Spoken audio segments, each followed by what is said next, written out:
Some people, you know, have a very dry sense of humour. Some people have a more bawdy sense of humour. But in the end, it's about the connection between you and the person you're dealing with, getting them on your wavelength so that they actually feel more relaxed. Are you more likely to sell to someone who is feeling relaxed than someone who's feeling tense? And so, well, of course you are. Welcome to the Humourology Podcast with me, Paul Boross, and my glittering lineup of guests from the worlds of business, sport and entertainment, who are here to share their wisdom and their use of humour with you. Humourology is the study of how humour can dramatically improve your business success and your life. Humourology puts the fun into business fundamentals, increases the value of your laughing stock, and puts a punchline back into your bottom line. Subscribe and leave a review wherever you get your podcasts.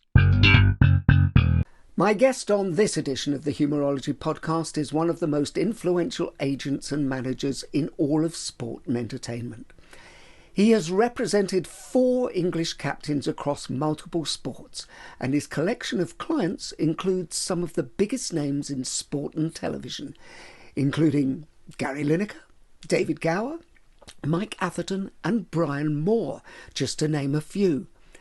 His influence on modern-day football is undeniable, having been involved in the careers of players like David Beckham, Alan Shearer, Peter Shilton and Michael Owen. He has made transfers happen, created captivating careers for his clients, and even spent a short time as the chairman of his club, Leicester City. When he isn't representing some of the nation's most notable stars, you can find him writing captivating columns in The New Statesman or giving his insights on the behind-the-scenes business of sport and entertainment. Now, we're sincerely hoping that the experience of doing this interview will rank a close second to his beloved Leicester City winning the Premiership. Jon Holmes, welcome to the Humourology Podcast. Thank you, Paul. Good. Is it already ranking a close second to Leicester winning the Premiership? You want me to be honest, don't you? No, I don't actually. Yes, then. I'd like to go back to the beginning, Jon. I know your father was a big sports fan and encouraged you to love sport. Was he humorous, and was humour important and valued in your family? Absolutely, yeah. He was a massive fan of comedians. I think, you know, he was a great fan of Tony Hancock. I think it was him that took me into Tony Hancock. He also, through his father, who also was a fan of comedians and so on, took me into Groucho Marx, Will Hay, Sid Field, lots of the old comedians. And yeah, watching comedy programs on television together, I suppose, gave me my love of television. My father was born in 1923, so it doesn't take much to work out that he was 16 years old when the war broke out. He spent his 21st birthday on the hill at Casino. Wow. And he would never talk about the war, of course, because they didn't. They especially didn't talk about Casino, which will lead us into maybe another tale later. But he came out of the army aged 22 and tried to play sport because he'd been pretty good as a cricketer, footballer and so on before the war. Not good enough to be professional, but good enough to be a decent amateur. But of course, he was definitely into playing sport at that point and watching sport. He watched Leicester City. His idol was a man called Sepp Smith. My father was at the Wigiston School in Leicester and was a classmate of Richard Attenborough, and always told me that Richard Attenborough, Dickie, darling, was a massive sports fan, and he too had watched Leicester City at that era and listed Sepp Smith as amongst his greatest heroes. The difference was that Dickie wasn't a sportsman, self-admitted, hopeless. And my father remembers the having to leave Dickie out of a very important cricket team at school because he just wasn't good enough. And you know, that was one of his bad decisions. He probably got more cinema tickets or parts in films, wouldn't he, if he'd have put him in the team. And years later, I put them back together again at a ceremony in Leicester when Gary Lineker got his freedom of the city. Richard Attenborough was there. They hadn't seen each other since before the war. So that was extraordinary. Yeah, he was a massive sports fan. He took me to football matches, cricket matches from an early age, and made me laugh on television or helped me laugh on television at Tony Hancock and stuff like that, and also radio comedy as well. So what was the young Jon Holmes actually like then? Was he funny? Was he cheeky? Did he already have an entrepreneurial flair? Yeah, probably was. I was badly behaved mostly. I think the interesting bit is that my father's generation had, you know, in many ways their youth was taken away from them by the war. And they wanted their kids to have a good time. They wanted to have a better time than them. And so he generally wanted me to enjoy the sort of sports experiences and everything else that had been denied him because of whatever. And I was fortunate. I was born in 1950. The 1950s didn't have much. There wasn't much money about. And then, as someone once said, you know, 1963 came about. I became a teenager. The Beatles arrived. Sex and the Beatles and money arrived about the same time. And you got the swinging 60s. I was a bit young for the swinging 60s, but it was an era of growth of television, of sport, and so on. And they became my two big sort of obsessions. And my father, who'd worked in the rag trade, his father had started a business during the Second World War, bizarrely, because his father had been just too young to work, fight in the First World War. He then experienced the 20s and 30s. And what happened, of course, then was the soldiers came back and didn't get jobs, and there was a depression. So my grandfather decided he would do all the non-orthodox things. So during the war, he bought a big house when nobody was buying big houses. He started a business that his children could work in when they came back from the war, my father being his eldest son. And he bought a chemist shop in Folkestone because he got it for nothing, because everybody thought Folkestone was doomed. Why have we got a chemist shop in Folkestone? And it only later in my life did it occur to me that this was not only the reason for it, but actually it was a stroke of genius and coincided with the other things that my grandfather did. But what my father did, having come out of the army and gone straight into the family business, sent out with a gown van to sell coats and dresses to credit traders in the Midlands. He didn't want me to have to do that. He wanted me to be able to do what I wanted to do and so on. And what I wanted to do was to write about football. So I wanted to become a journalist. And that was where I started. But then I sort of realized quite quickly after going to university, where I worked on the university newspaper. I quite enjoyed it. I worked in journalism for a bit. I found that the people who worked in local newspapers where you had to work in those days actually hated graduates because they'd not gone to university. And I had a news editor who fancied he was Humphrey Bogart and patrol around the place being actually quite unpleasant to his young staff.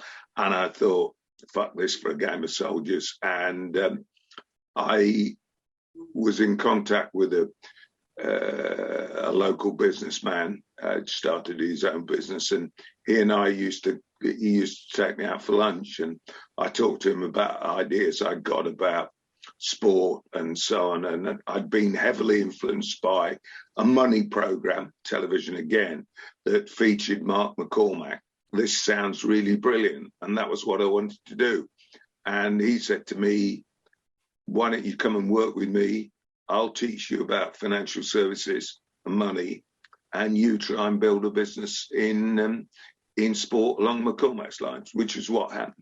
I mean, was Mark McCormack charismatic and was that what drew you to him? And did he have humour, you think? Or did you think that this American, is what's missing? He didn't have humour. Well, that's killed our American audience for a start. Yeah, it has. Yeah, I'm afraid so. He was charismatic. He was very clever. And what he did was to discover the connection between sport, television, and business, and put the two together, and you can make it work.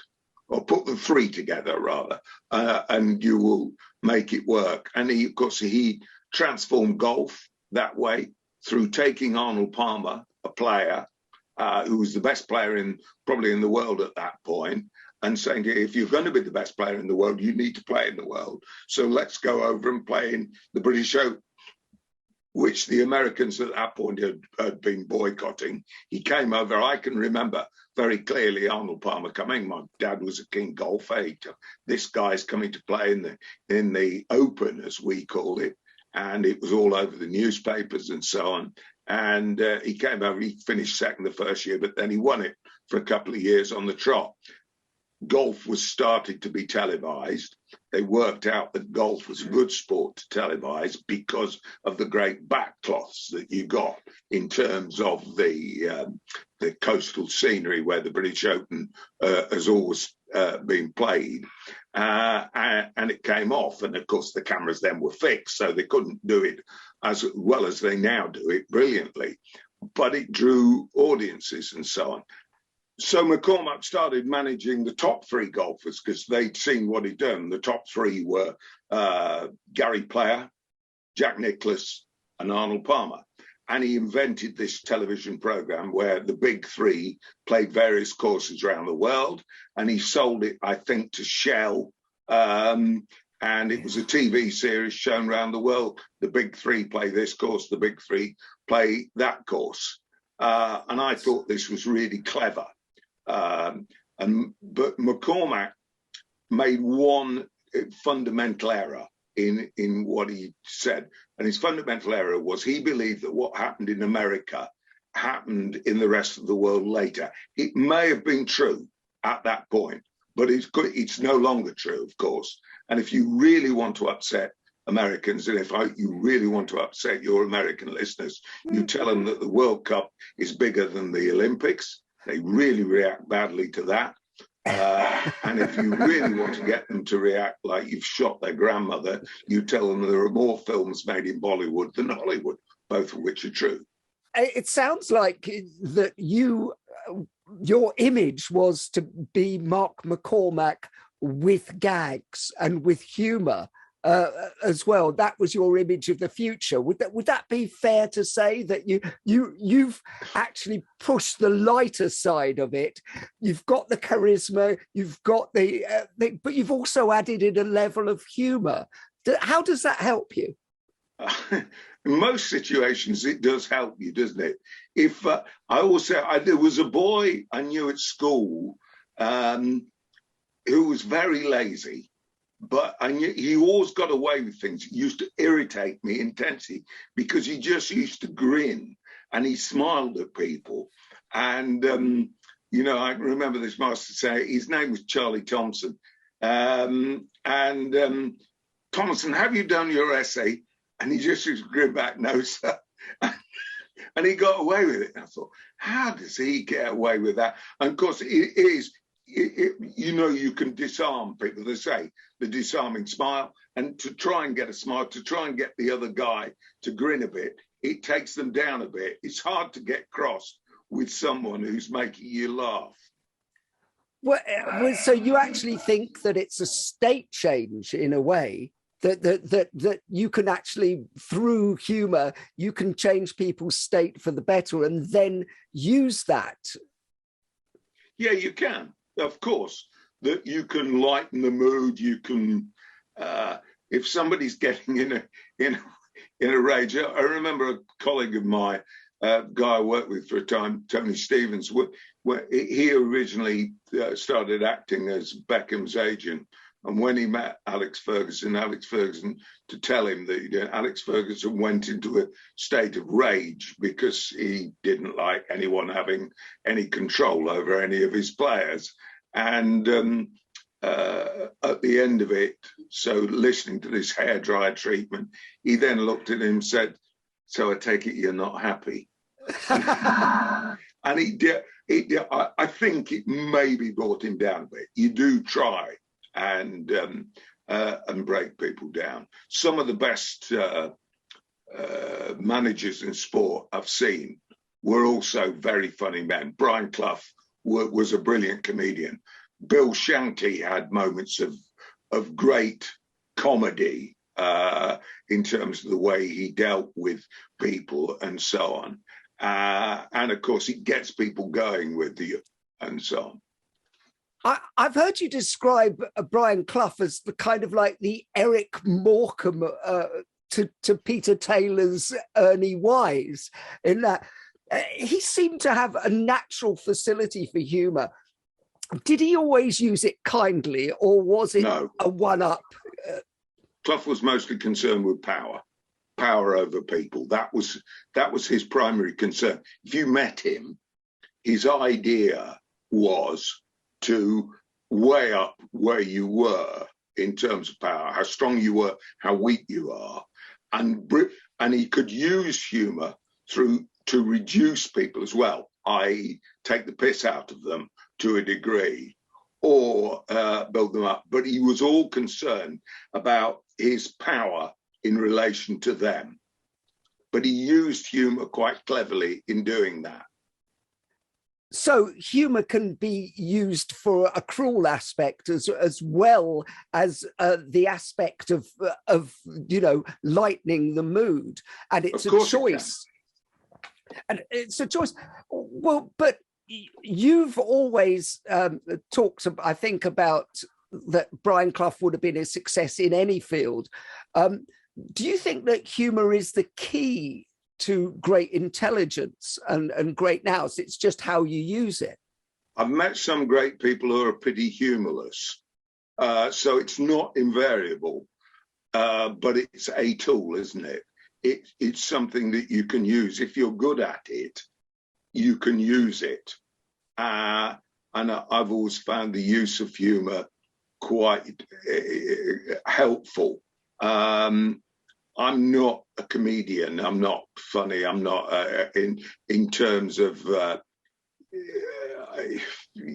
Jimmy Tarbuck is a friend of mine. He's naturally funny. He can do absolutely anything and he can make you laugh. And he tells stories in a way that completely disarms people and so on. I remember one occasion where I went to a dinner in London. Tarbuck, it was anyway an organisation, and Tarbuck was the president, and Thatcher was there after she'd been prime minister, and she was beginning to get towards I think a state where her brain was she was suffering from early dementia, early signs of dementia, although she was quite old. And Jimmy told a joke about going on revisiting his honeymoon with his wife after 40 years, and they went back to Southport and they took a walk as they'd done on their honeymoon 40 years before, and they strolled over the sand dunes, and then he said they made love against a fence, and he said to his wife afterwards, God, that was as good as it was 40 years ago. And she said, yeah, but 40 years ago, the fence wasn't electrified. So, and everyone reacted like you did. Thatcher never moved a muscle. And I knew at that point, she's maybe gone, you know. Well, we've had William Hague on the podcast, and he has said categorically to us that Margaret Thatcher didn't have a sense of humour, so it could just have been that. Well, it could have been. Yeah, he has got a sense of humour, and actually he can tell a joke. Boris Johnson gets away with a lot of things because he can tell a joke. Maybe Keir Starmer would be more effective. It'd be interesting to hear what Alistair Campbell said about it if he was seen as a person who could tell jokes. Well, according to Talking Alistair, of jokes, I've just been joined by a dog. That's all right. Who's walked in. It's the first time for a dog on the podcast. He wants me to throw his ball. Sorry, Otto. This is Otto von Bismarck. Otto, what's your favourite gag? What do you think of it so far? Sorry, I will throw him out. You'll have to suspend at this point. Apologies. Okay. Churchill obviously had a great ability with humour and used it in speeches, you know, irony, those sort of things, some chicken, some neck, you know, one of his famous words and so on. So, and particularly if you go to the House of Commons, if you've ever been there and seen the way it's set up and how they behave at question time, sometimes how that comes over in TV, as opposed to when you see it in reality, it is different. And actually it gets quite childish, and you sometimes worry about, actually, is this the right way to run a country when there are things that are serious and so on? There's definitely a place for humour and a place where humour isn't appropriate. I think you have to work that out. Yeah, it's interesting, the Keir Starmer point, because we've had quite a lot of people from politics on, Steve Richards and obviously Alistair and everything. And seemingly, I don't know Keir Starmer, but he has got a good sense of humour. I think he's just reticent to actually bring it out because he's terrified of the press jumping on something that could be, you know, humour is very often inappropriate. Humour is inappropriate, and also maybe he's playing a canny game in that he's trying to present an opposite. You know, Attlee played an opposite to Churchill in many ways, yet was a very effective prime minister in many ways. Well, you talk about negotiation. What is the key to negotiation for you in the terms of humour and how it can be used? Is it about good cop, bad cop, as you say, or what is the essence of it? There's no one good way. That's the first thing you learn. The idea that something is the answer in negotiation is not true. It's all the circumstance. It's where you are at the time. I've negotiated for a living, as it were, for ages and ages. And sometimes people will say to you, how did you do that? Or how did you do that? And how did you get that deal? How did you get that deal? And actually, sometimes good negotiation. Sometimes, did I use humour in it? Sometimes, yeah. Did I sometimes play the hard man? Yeah. Sometimes, did I sometimes play the naive? Yeah. But there's no good way to do it. It's what's appropriate in the circumstance. It's basically looking at the guy the other side of the table and working out how to. It is, you see, Clough understood it was about power and so on. And actually, if someone's on your wavelength, if they're talking to you and you get a point of contact it does work. And sometimes that involves humour. Sometimes it doesn't. Sometimes you're keener to get one step ahead of them. Sometimes you're keen to withhold certain information. Sometimes the best way to do it is to actually be completely open. But it's all about the dynamic of the relationship in order to achieve where you're going. I think that's really interesting, because what you have hit on, I think there, whether consciously or unconsciously, is that you said negotiation is all about different circumstances, but I think it's about listening, which is what the essence of good humour is about listening to what you're getting back and then reacting to it in a way. You're very good at listening. You're very good at gauging what people need at a certain point. And by the way, all the great comedians, I would say, are the best listeners. But listening doesn't just mean through the ears. It means seeing how people look. I was going to say, I'm often told I'm not actually very good at listening. And a friend of mine always used to say I was permanently fixed onto broadcast. I think it's not only what you hear, it's what you see. You can see in people's eyes, in people's body languages, whether you're getting over to them. Are they sitting like that, or are they sitting back and smiling and enjoying it? Are they smiling because they're laughing at you, or are they smiling and grinning because they're enjoying the conversation? So it's watching as much as listening. It's sensing the other side of the table, where you're going to. Is it time for a break now, or is it time to push on? I think that listening off the top is as in psychology, we would call that listening off the top, whereby true listening is about recognizing how someone looks when they're talking to you. Are they with you on the journey? I mean, even the simple things like when people want to hear more, the eyebrows go up. When they want to hear less, the eyebrows go down. And you talked about it being instinctive. And I think that is really useful for our listeners to go, that somebody who has done as many brilliant negotiations over the years is instinctive and doesn't just play it one way. Is humour appropriate at this point? Can we shift the way somebody's feeling and their state through humour?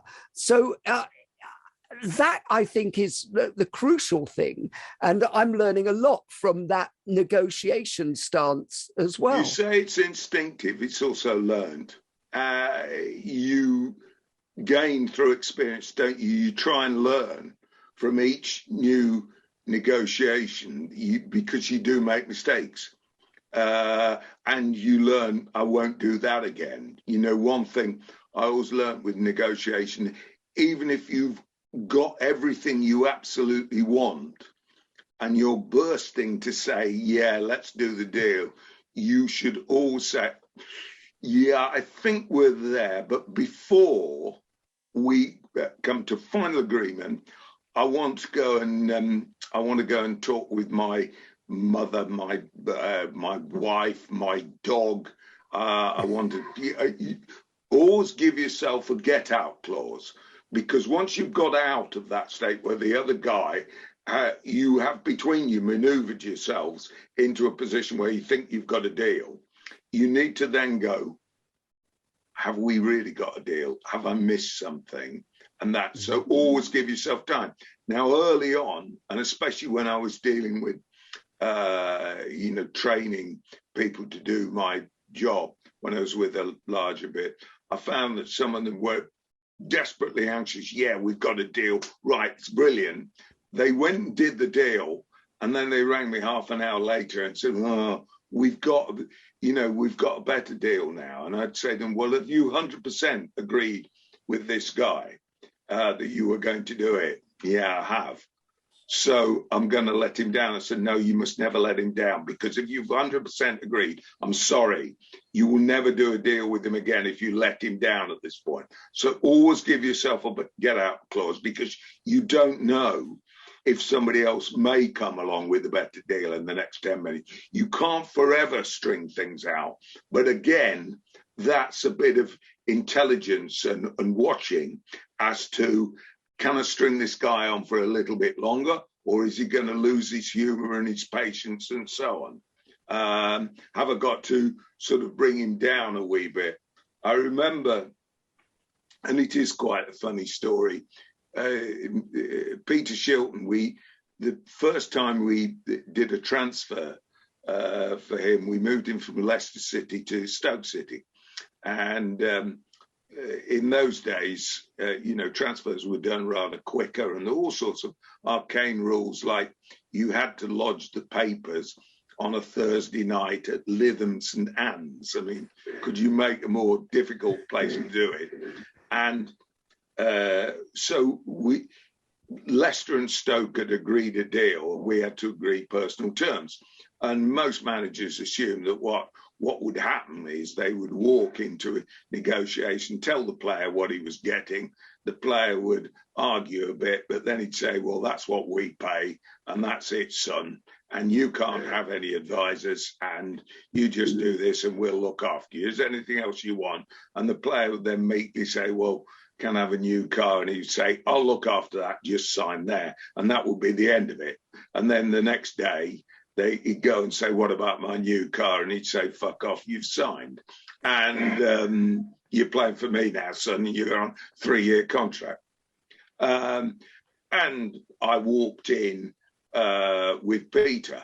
The club, they came in, there's the manager there, the director there, the secretary there, yet the player was expected to go on his own, and basically they overpowered him. You can't do this, you can't do that. And I said, well, and Peter backed me up, I'm not going to sign unless John says it's okay.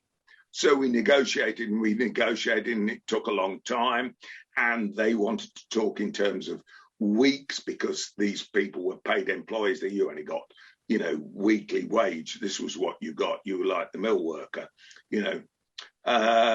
and we talked in terms of annual salary, and we messed about, did all those typical negotiation ploys. If somebody's talking pounds, you say, well, can we denominate that in dollars? And then now you could say euros, and so on and so on. So I've done that loads of times. It used to be, you used to have a sheet with all the currencies written if you were negotiating a foreign transfer, so you could mess about with the numbers a wee bit.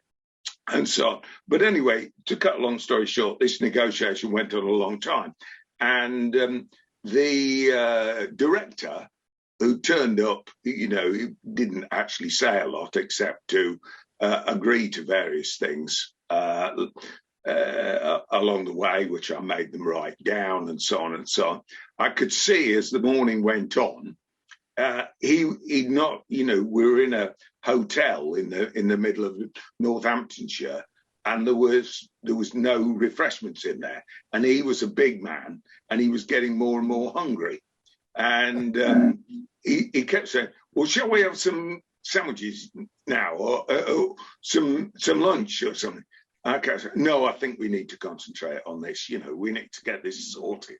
And then we got to where we got, we were moving on, and through dividing things up and putting in rates of inflation and all that sort of thing, we got to a somewhere, I think it was £338, 60p. And he said, oh, good, right. I'll get some sandwiches. So he bought his sandwiches up, and he got a prawn sandwich in his mouth. And I said, look, this, I went back from annualized amounts back to weekly amounts. I said, this £338.60. This is ridiculous. Why don't we make it 350? And he's halfway through his prawn sandwich, and he said, and there's prawns flying all over the place. You've got enough. That's it, young man. I think that by understanding how important humour is, you actually managed to change the image and public perception of sports people in the UK, because you were instrumental in bringing the TV show They Think It's All Over to our screens. On that show, you encouraged both Gary Lineker, if I'm right, and David Gower to take the piss out of themselves and allow the piss to be taken out of them. So how important do you think that is to the image to be allow the piss to be taken out yourself? Because you started it, really. Well, I'm not sure I said what the story of Think It's All Over was that and a guy phoned me and he said, my name is Richard Addis, I think his name was. He said, I'm a producer with BBC Radio 4, and we're starting a new sports quiz series, which I've been put in charge of, and I know nothing about sport. And I thought, yeah, that sounds right for the BBC. And he said, I'm told by Jonathan Martin, who was then head of BBC Sport, that you know everything.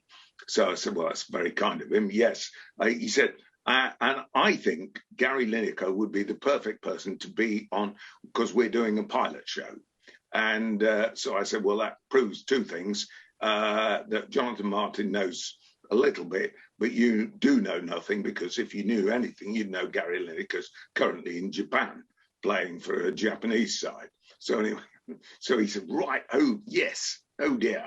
So can you, so I said, well, look, I've got this client, I've got David Gower, who's a client, and I've got Will Carling, who's the England rugby captain client. I think they could do a pilot radio quiz for you, and so on. So we went along, and the panel consisted of Rory Bremner, who was teamed up on one side with David Gower, and Rory McGrath, who was teamed up with Will Carling.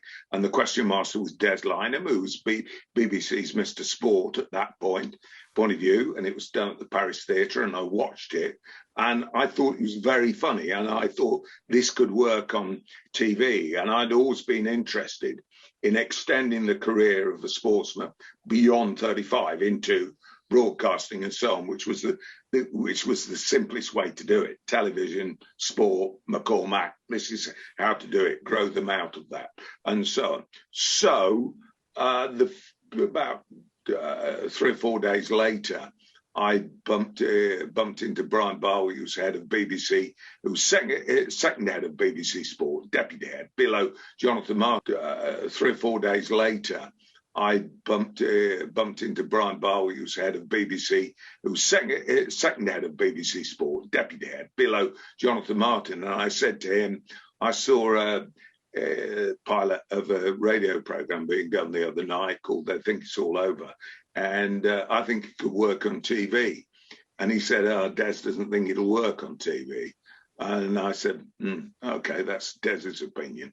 So we got the two of them together, and we did endless pilots, and yes, and the first night it came out on television, I remember it going out, I think they put it on after the Watershed because of the, nature of it and so on.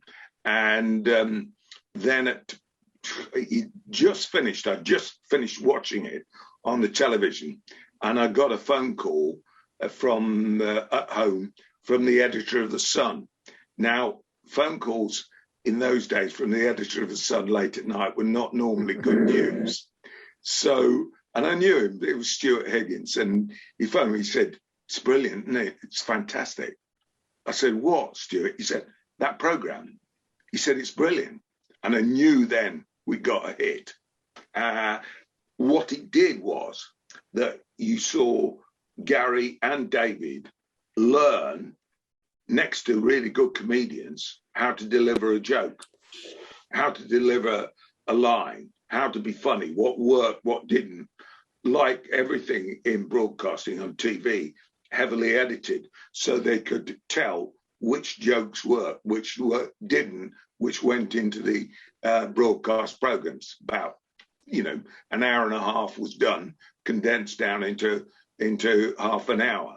And that program had, of course, a dramatic effect for both of them, in that it presented them to the public in a different way as television, beyond just the original sport. How do you feel after winning the World Cup? No, you feel bloody terrible. The stupid questions. Yeah, how do you feel? Well, I'm over the moon, Gov, and all that sort of thing. They could actually use that and learn how the comedians did it and so on. So it was an interesting exercise. But I think you're hiding your light under a bushel, because I think that was a seismic shift in the way sports people were viewed. And allowing that to happen, it had to be an instinctive thing that actually they are going to be more drawn to the bosom of the public if they have humour. Of course. What happens on television is, of course, the public are watching you, so they're seeing you differently. So your public are observing, and you get the feedback, of course. It was still a very enjoyable exercise. No, and I think you've done all right, Jon, haven't you? I've got away with it. What makes you laugh? Certain comedians make me laugh. Jimmy Tarbuck, who's become a friend, he makes me laugh. Tony Hancock made me laugh. Dad's Army, sitcoms in general. I think what's sad now is that the sitcoms of that era, which were all based in terms of the development of character. It was Hancock's character. Hancock wasn't actually a comedian, he was a comic actor. Maybe the geniuses were Ray Galton and Alan Simpson. You look at the comedies that often in partnerships, weren't they? Willis Hall and Keith Waterhouse. Were able to write Dick Clement, Ian Lafreniere, the Likely Lads, brilliant comedy, came out of the characters and the development of the character so that people knew and could identify with them. And actually, the interaction of people does make me laugh, and so on. Modern stand-up, some of it I think very good, but it's not necessarily the material, but it's the way you tell them, as they say. Tommy Cooper, that sort of thing. He could, Bob Monkhouse had brilliant material, of course, and so on, and got a joke for every situation, and had this book and was as slick and witty. It's the wittiness, the response, it's the intelligence of some of it that makes me laugh. Yeah. You were talking about one of your comedy heroes who makes you laugh, Bob Monkhouse, and in my performing days, I did a big gala show at the Birmingham Hippodrome, organised by Jasper Curran. It was like a who's who of comedy. Rowan Atkinson and Lenny Henry and Punt and Dennis and all of us, and my old act, Morris Minor, and the Majors we were on. And the person who blew everyone away that night, and remember, everybody was steeped in comedy, was Bob Monkhouse. He was so funny live on stage, and people seem to remember him more as a game show host, but live on stage, he was naughty, he was a little bit, blue, but boy, was he funny. He's very funny. Terry Wogan, you see, wasn't a comedian, but he was the master of a funny line and a way to react. I remember with Wogan, he did a speech. He was chairman of the Saints and Sinners Club, and they had a Christmas lunch. And every year they got a speaker along. The speaker, generally speaking, was brilliant. They had some very, very funny speakers along. And he got someone over from Ireland. And this bloke was absolutely terrible. He was awful. And he went on for 20 minutes, and in the end, he'd lost his audience. They were almost throwing things at him, and so on. And the chap I was sitting next to was my mate who'd invited me. He said to me, "Let's see Wogan get out of this, because this guy is his choice." And Wogan stood up, and because he'd stood up, he's quite a big man, Terry, he commanded presence, and it just went quiet. And he just looked at everyone and said, "Well, follow that."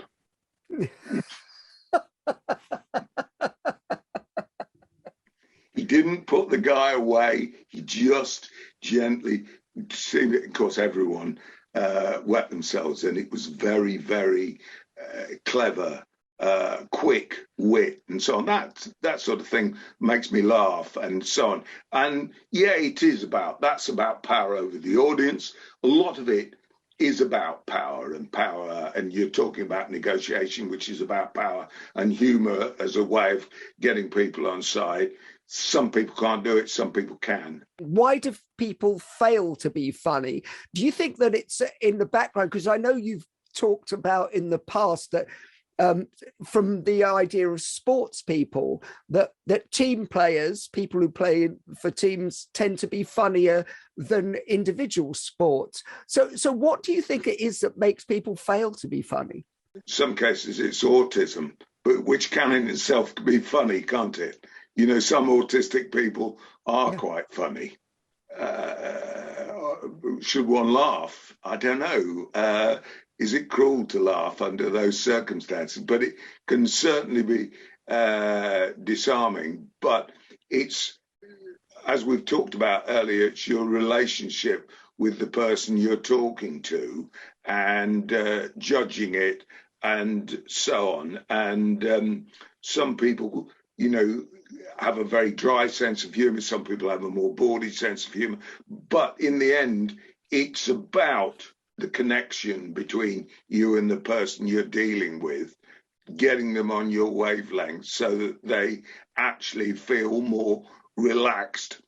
Are you more likely to sell to someone who is feeling relaxed than someone who's feeling tense? And so, well, of course you are. You were talking about just now about why people fail to be funny, and it sounded like that they fail to empathise, really. Yeah. That would be the key for you, is to actually empathise before you can be funny. Correct. I think if the guy's not on your wavelength, can you get him on your wavelength by using a bit of humour? You know, you're all the time, aren't you, searching when you meet someone for the first time, what can I talk about to this person who he will get on my side? You notice a lot of people, often not very clever people or people who are not sure of themselves, will laugh after they make a very bland statement. What that is, I think, is an unconscious attempt to get somebody on their side. So I'm being funny. No, you're actually not being funny. Doesn't, you know, it's not getting me there, but it's a nervous laugh, and unconsciously they're trying to get the other guy to laugh with them. Rapport, I think, is the first thing you need before you can do humour. There seems to be an order of things that you have to actually have got the rapport in order to get the person into a state whereby they are going to be relaxed enough to laugh. And it's risky sometimes. I can remember in my selling days going to meet a guy who I think he was a fruit and veg market wholesaler and so on, and walking into his office in Sheffield, and it was a shambles. And I looked at him, and I went in and I thought, you know, because sometimes you do take risks, this could have gone really wrong. And I said, God, what a fucking mess. And he looked at me, smiled, and said, it is, you're right. And we got on straight away. So something in me at that point could have gone really wrong, like that's really rude, go away. But it didn't. You've got to try those things, know where you're trying them and so on. That comes with charm, doesn't it, really? Because actually some element of your face or your demeanour or your body language is showing people that you're teasing, you're having fun. And I think that's a really important element whereby your face tells a different story. I mean, if you just say the words, you know, this place is a shithole, with a blank look on your face, it's going to die on its arse. Well, sometimes the blank look on your face can also be effective. Charm is a dangerous quality because you can work yourself into a position where if you can make people laugh, you think you can get away with almost anything. I think we have a prime minister who thinks he can get away with almost anything because people will laugh and so on. It needs to be tempered at the same time with an intelligence of where I'm going with this. You know, I don't want to get too carried away with this, otherwise you'll get out of hand and so on. So humour, temper, it's intelligence basically, isn't it? And empathy and understanding. And there's also an element of integrity as well stuck at the back of it. Yeah. Isn't it about self-editing? Because all of us who think funny all think loads of things and then go, no, it's not the right time. No. Yes, it's the right time. And so, I mean, how many times have you had a gag in your head and you thought, no, it's funny, but it'll be cruel at the same time? You're a brilliant businessman who's brought people through the business. If I asked you, because a lot of our audience are business people, if I asked you to write a business case for humour, why it should be included in any business, what would you include in that business case? Because people work better when things are fun. I think we've proved, haven't we now, that a happy staff, a happy workforce, if they're having fun, if they're enjoying it, even if it's a fairly mundane job, they will work better. Anyway, Jon, we've reached the point in the show which we like to call quick fire questions. Quick fire questions. Did you like the jingle, by the way? Wonderful jingle, yeah. Have you tried releasing it as a single? It's got number one written all over it. By the way, it was written by the fifth member of Queen, just so you know. It's true. Is that Princess Anne? See how we're going. Who is the funniest business person that you've met? Brian Clough. Okay. So why? Quick-witted, fiercely intelligent, cabaret show at times on his own. So what was it that made him? And is it, for you, is that an indicator of absolute intelligence, the fact that he was so funny? Not absolute intelligence, but a particular time kind of focused intelligence. What book makes you laugh? Three Men in a Boat made me laugh. Jerome K. Jerome. Bertie Wooster, you know, some of the lines. His satire on Britain and clever observation. What film makes you laugh, Jon? I love The Great Race. I like Tony Curtis and Jack Lemmon in that. I thought that was very funny. Anything that the Marx Brothers were in is very funny. Blazing Saddles is very funny. Cat Ballou, Mel Brooks, The Producers, loads and loads. Brilliant answers. All of those films are hilarious. And we've never had anybody who's reeled off so many so quickly. Wonderful. Let's take a shift to the other side because it's very relevant to these times. What is not funny? What's going on in Russia at the moment is not funny. And Ukraine. Russia as a country is not funny. Some of what went on in America recently with Trump is not funny. The growth of totalitarianism is not funny. Authoritarian leadership is not funny. No, I couldn't agree more, to be honest with you. As a son of a Hungarian refugee, it's all hitting home quite severely. What word makes you laugh?